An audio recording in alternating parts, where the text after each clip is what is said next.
চলো বন্ধুরা, সকাল সকাল চলে এসেছি। দেখতেই পাচ্ছ রেশন ধরার জন্য ব্যাগের লাইন দিয়ে, তো ব্যাগের লাইন তো দিতেই হবে, তা না হলে আগে চাল ধরে নিয়ে যাওয়া যাবে না। তবে সকালে এসেও 22 নম্বরে আমার নাম, তো দেখতেই পাচ্ছ এখানে অলরেডি রেশন ধরার কাজ শুরু হয়ে গেছে। গোসাবা ব্লকের মধ্যে চলছে, আর কৌশিক ডিলার খুব সুন্দরভাবে এখানে পরিচালনা করছে। তার মধ্যেই ঘটে গেল একটা দুর্ঘটনা। আমার টায়ার পুরো পাংচার হয়ে গেছে এবং ফেটে ছিঁড়ে গেছে। তো সাথে সাথে চলে আসলাম আমি দোকানে, কৃষ্ণেন্দু ভাইয়ের দোকানে। তো সেখানেই দেখতে পাচ্ছ টায়ার সাথে সাথে টিউবটাও চেঞ্জ করে নিলাম। টিউব লাগিয়েছি মানে একদম ভ্যানের টিউব, আর টায়ার মানে একদম ভ্যানের টায়ার।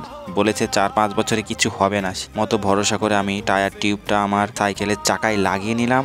তারপরে দেখা যাক কি হয়। তবে খরচা বেশি কিছু একটা হয়নি, তবে আমাদের লোকালের দোকানে দামটা নিয়েছে 450 টাকা, বেশি কি কম নিয়েছে জানি না। আর যে টিউবটার দাম নিয়েছে 220 টাকা, টোটাল হচ্ছে 670 টাকা মজুরি হয়েছে। সকালবেলায় 670 টাকা আমার কৃষ্ণেন্দু ভাইয়ের দোকানে দিয়ে আসলাম। তবে দেখা যাক, এই সাইকেলটা হলো আমার বিপদের সাথে, তো ওকে ঠিক রাখতেই হবে, তার জন্য খরচা হলেও তা ঠিক করে রাখতেই হবে। তো বন্ধুরা, ফোনে চার্জ কম থাকার জন্য ভিডিওটা শেষ পর্যন্ত করতে পারলাম না, এই পর্যন্তই ভিডিওটা করলাম।